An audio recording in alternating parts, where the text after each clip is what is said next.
Board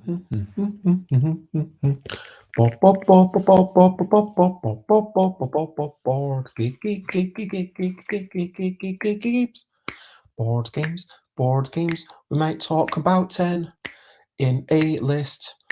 And then we need to think about why we're doing this, because maybe we could make this a list that will entertain or educate more.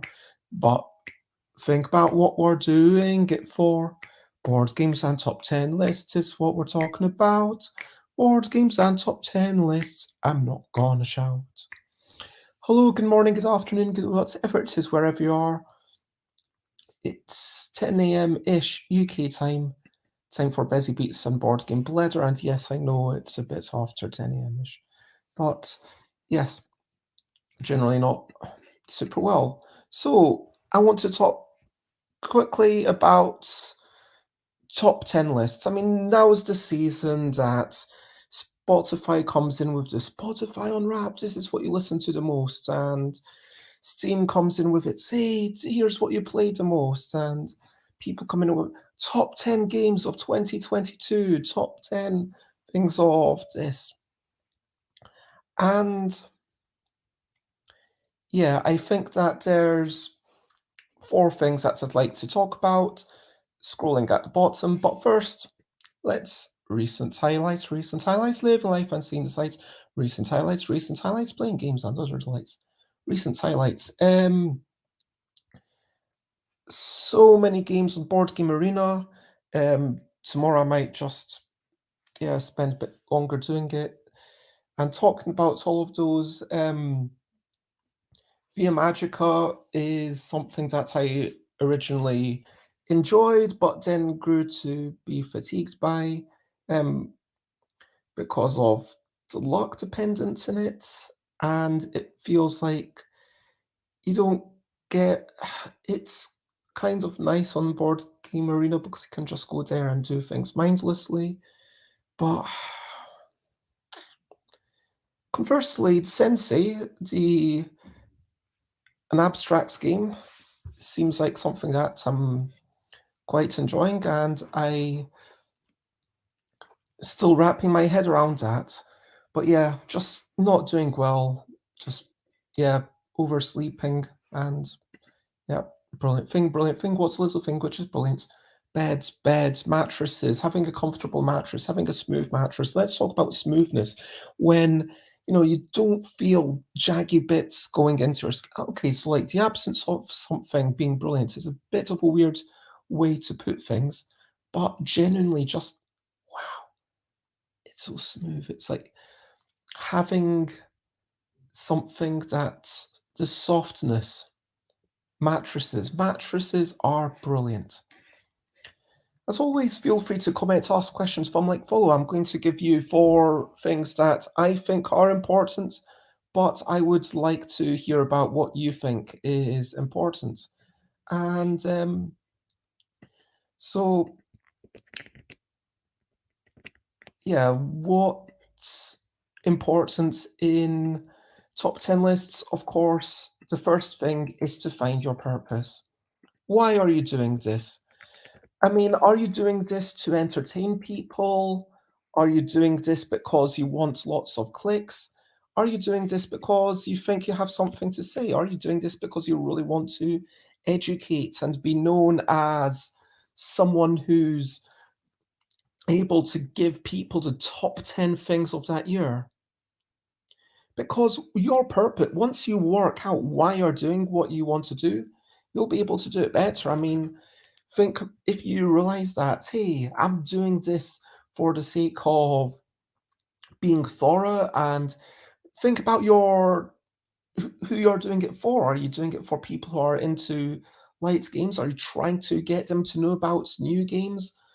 I mean, for The Guardian, sure, Dan Jolin had to write about games brought in within the past year-ish, but it was just meaningful that they should be approachable for the readership, and it should be interesting and potentially spark ideas, be something that they might not have heard about. Show presumably some sense of, oh wow, the Guardian's really got its pulse on stuff. Now, that will possibly tell you how much you should ponder stuff, because sometimes if you're actually saying these are the best games of 2022, like if you do it now, I'm not sure you've given yourself enough time to really ponder stuff. If you're really trying to say, these are the games that I think were so, so good, and and I want to do it with some sense of authority, well, then don't do it in December. Do it like in January or sometime afterwards. Give yourself time to ponder. I mean, shouts out to Paul Grogan, who does the top 10 games of 2021 around this time of year. Give, have a bit of time to replay the game, see how they hold up, and make sure that you're actually giving some of their games their due. Make sure you've not actually missed anything. Now, the third thing is don't stretch for a number 10. And again, shout out to, in this case, Actual Lol. And Actual Lol, rather than making it top 10 games of 2022, they talked to, I think, was like top 7 or something like that. That doesn't mean that there's not 10 great games, but it just means that for them, like, they hadn't played that many, and they thought, okay, I'm focusing on party games. This is what I'm all about, and I'm just going to keep it to number 7. Hello, Yoda. I hope that you're doing well, and thank you for the wishes. And yeah, have you done a top 10? But the final thing that's super important about making all this stuff, like all this creative stuff, is to just have fun. I mean, ultimately, that's the most super important thing. I mean, again, it's kind of mirroring the first thing. Why are you doing this? And presumably, enjoyment of life is part of it. Presumably, you wanted to do this because you wanted to share something, you wanted to say something. So do that and have fun while you're doing it. So, yeah, tomorrow I'll probably give a ridiculous number of top 10 lists about um, or some points in the next few days about board game arena games and peanut butters and games that were new to me and all sorts of things. But have fun with it, because ultimately it's meant to be a fun hobby. And unless you're talking about the, I mean, does anyone actually do the top 10 ways? Well, I guess, yeah, it would get people to click the top 10 ways to save the planet. I mean, there you're trying to educate and you're trying to actually do some social good, but with board games, it's just, hey, here's top 10 games, and it's through my lens. And obviously, if you look at someone else who's doing it through a different lens, they'll come up with different opinions. And so, yeah, it doesn't really matter, and have fun. That's it. Um, Hello, Christopher Alsop. Thank you for joining us. Who says we haven't had a top 10, not had a time, focus on the fun. Yes, 100%. Yoda says, I did a top 10 stocking stuffers a couple of years back. Yeah, I mean, here, if you manage to think of a new category of game, and it's like, also, it's always going to have limits, right? I mean, obviously, it's only, okay, these are out of the games that I'm aware of, this is out of the games that I know, and but by finding a new niche, you can say, yes, these are ideas. It doesn't mean these, like, if you ever dare to say top 10 games that you must play before you die, please don't do that. Because in that situation, you're kind of making it more grandiose than it really does. Um, and Chris, yeah, I know what you're saying. You can't have played them all. It's not really the top 10 games of 2022. It's the top 10 games of 2022 that I am aware of, in my biased opinion, from my perspective. And that's the hidden subtext. And that's why I say, yeah, have fun and yeah. But at this point, question of the day, question of the day. Here's a little question before we go on our way. My question of the day to you is, what do you think of top 10s? Do you enjoy them? Do you make a point of reading them or avoiding them or watching them or not watching them?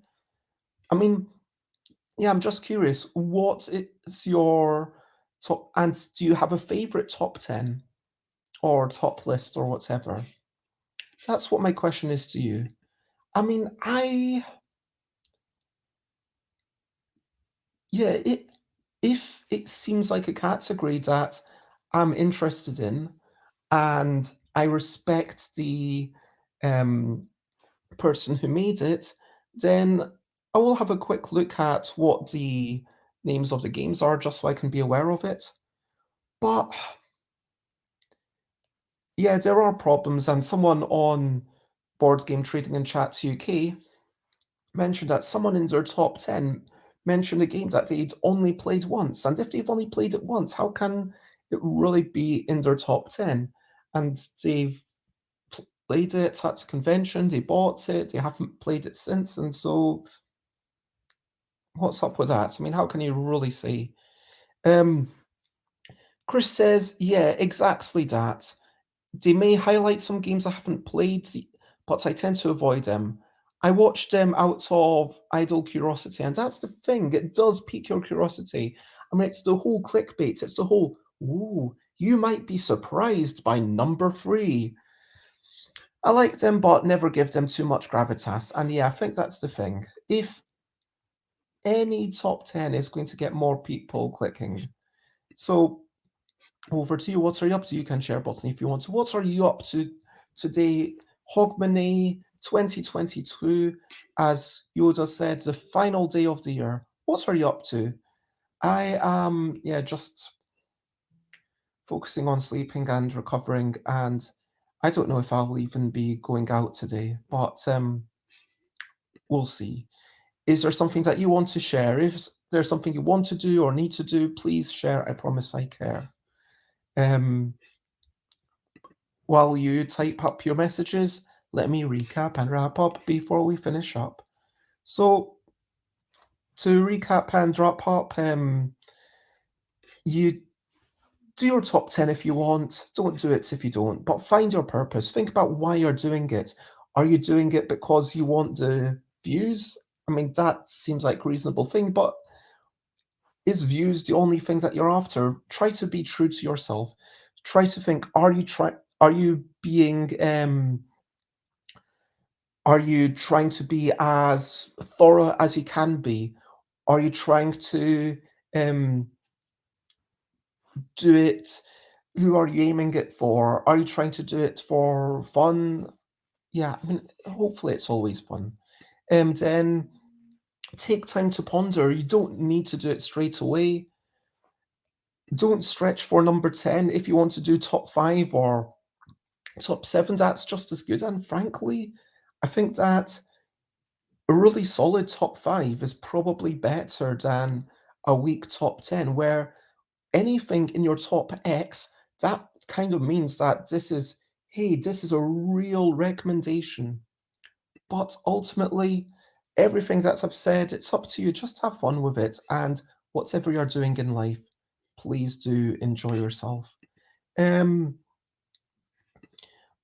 Yoda says, I'm currently setting up my tabletop live network New Year's stream. After that, I will pack a bag full with 2-player games and spend New Year's Eve at my mother's. That sounds lovely. Any games in particular that you are thinking of? But I hope that goes brilliantly. Chris says, what are you bringing to UK Games Expo this year? Haha. Um, I don't know. I honestly don't know. I will probably have. I mean, I've had lots of new releases over the past year. I'm not in a place where I can say this is going to be my big thing, but what I'm hoping for is for my previous Kickstarters to be fulfilled. Um, A game about selecting 7 cards, speedily searching for synergies. I'm going to just hold off on it. I'm going to send it to the Kickstarter backers, but then I'm going to wait a few months before officially releasing it, just so it can be a UK Games Expo release. Because releasing stuff at smaller cons and then realizing, hey, wait, I can't cite them as a brand new game at UK Games Expo. So I'm going to try and push stuff towards UK Games Expo for the exposure. I'm going to hopefully have Categorical sent off to backers way before then in March. We'll see.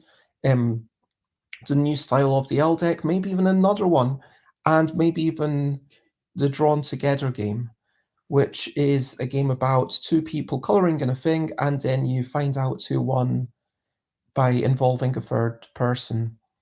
There'll be a variety of games, and possibly even I'll work it out in the months coming up to it. More exactly, there will be at least 3 new things. Yoda says 2-player games include Beer and Bread, Targi, Seven Wonders, Duel off the top of the head. Lovely. I don't know Beer and Bread. I might have to check that one out. And Chris says, we are having our own stand this year, so drop by and say hello. Maybe arrange another interview or podcast. Yeah, that would be cool. Definitely reach out via email. That would be lovely. And of course, if you want to check me out, I don't have my email down there, but Stuff by Bez in all of the places. You can reach out on Twitter or Facebook, or indeed stuffbybez@gmail.com is my email. Or if you want to see what I'm doing in the future, stuffbybez.com/streams.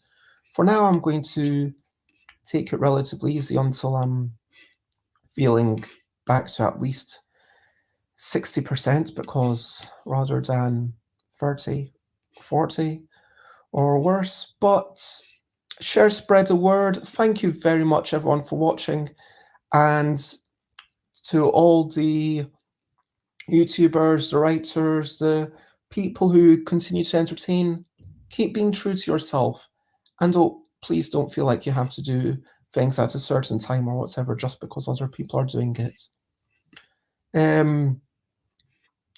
Yes, I know Diary of a Lincoln Geek, and I did recognize the name, and it's but for now the only thing left to say is, as always, lots of love and bye bye bye bye. This is a goodbye song. Do bye bye bye bye. Thank you for watching along. Bye bye bye bye. This is the end of the show. Bye bye bye bye. And now it's time to go to bye bye bye bye. This is a goodbye song. Bye bye bye bye. Thank you for watching along. Bye bye bye bye. This is the end of the show. Bye bye bye bye. And now it's time to go. Bye bye everyone. Bye bye. Bye bye.